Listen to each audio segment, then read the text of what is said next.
Question. Do feminists always lie? Well, that's definitely exaggeration, but I put it as a headline to get clicks. But oh boy, do fourth wave intersectional feminists love to lie. Like, seriously, put in the comment section any famous fourth wave feminist, and I will probably be able to easily find you some instance of her being at least extremely dishonest or exaggerating something. I'll rattle off a few things that you hopefully are familiar with. First off, Anita Sarkeesian of Feminist Frequency, which critiques video games. She is not a gamer. You can look into this, and she has lied about it repeatedly. There is footage of her admitting a few years before the project took off that she never was into video games. She also clearly didn't play many or any of the games she critiqued on her channel and got some major details wrong about them. And then it turned out that she had stolen the footage off of YouTube game playthrough channels without mentioning it. She denies all of this, minus maybe the stolen content, but that's fair use, so it doesn't matter. But she blatantly lies a lot. It's just the truth. And she's become fairly wealthy and powerful from it. So you can do plenty of research about her. It's easy. It's all over YouTube. The next really important dishonest feminist to talk about is Stephanie Guthrie, who was shown in the court of law to have lied about harassment from Gregory Allen Elliott. This was a case of a feminist lying that had drastic consequences because the guy went to trial for 3 years after being arrested for tweets and was banned from the internet, which messed with his career as a graphic designer and landed him in at least $50,000 worth of debt. She and some feminist friends were actually the bullies in the situation. They were ganging up on people and he objected to that.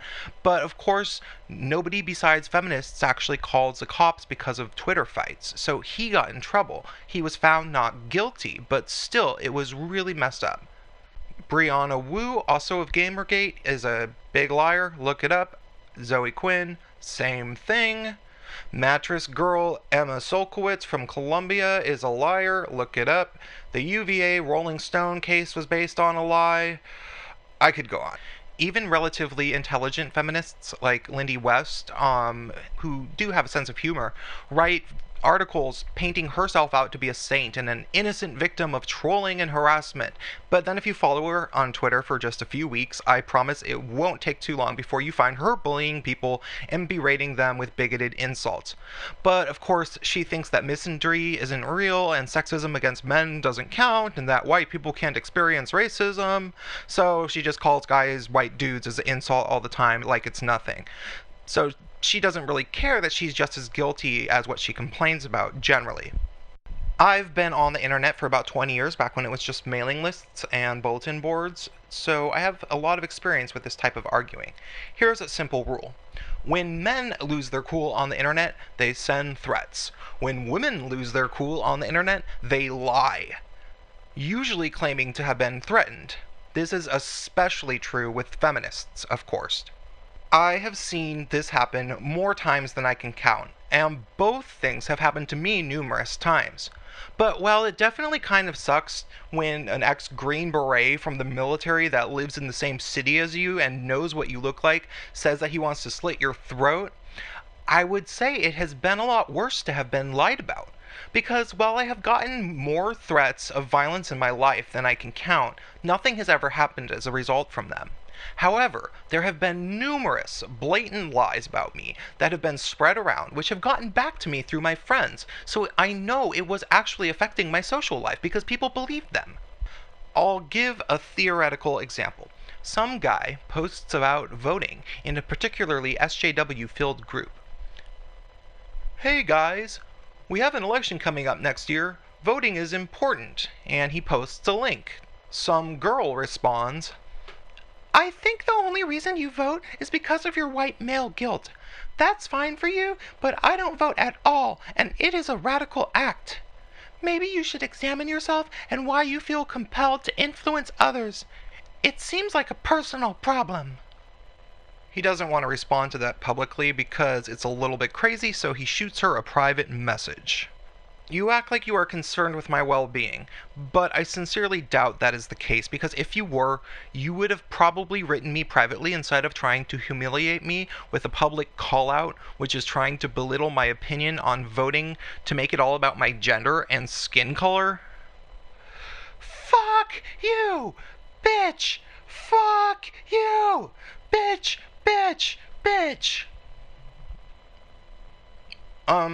Okay. Are you gonna just swear? Fuck you, bitch! I don't owe you anything, bro! Fuck you! Go to hell! You suck! I don't need anything from you. I'm just pointing out that you are being pretty rude, and also that it's pretty petty to attack me for my gender and skin color when all I was talking about was voting. Fuck you, motherfucker! Bitch, bitch, bitch! Okay, this clearly isn't going anywhere. You are obviously a very emotionally charged person, and there is no point in continuing this dialogue. You're damn right I am emotional, you fucking asshole! I would much rather be emotional than a callous asshole like you! Well, you won't be when you run your mouth like that to the wrong girl and you end up without teeth. And you'd kind of deserve it. And then she takes a screenshot of the private message, posts it publicly, out of context, and tells all her friends about it. She says that he was threatening to have a female friend of his come beat her up or something. She does not mention the fact that she attacked him first and then swore at him for several messages, and that he really didn't make any threats at all. But feminists don't care. They listen and believe other feminists when they are making accusations, and we all know that if we actually pay attention to anything feminists say. I think, legitimately, whether some great conspirator organized it or not, feminists have set up a culture for themselves that not just celebrates victimhood and discourages skepticism of allegations, particularly against men, including gay men who they now say frequently sexually assault women. But even more than that, I believe that this culture feminists have set up actually encourages and even more often rewards dishonesty. How many millions of dollars have been made from feminist crowdfunding campaigns based on harassment alone? Feminists are the biggest bullies around on the internet, and they have turned their form of bullying into a business. How long can this continue?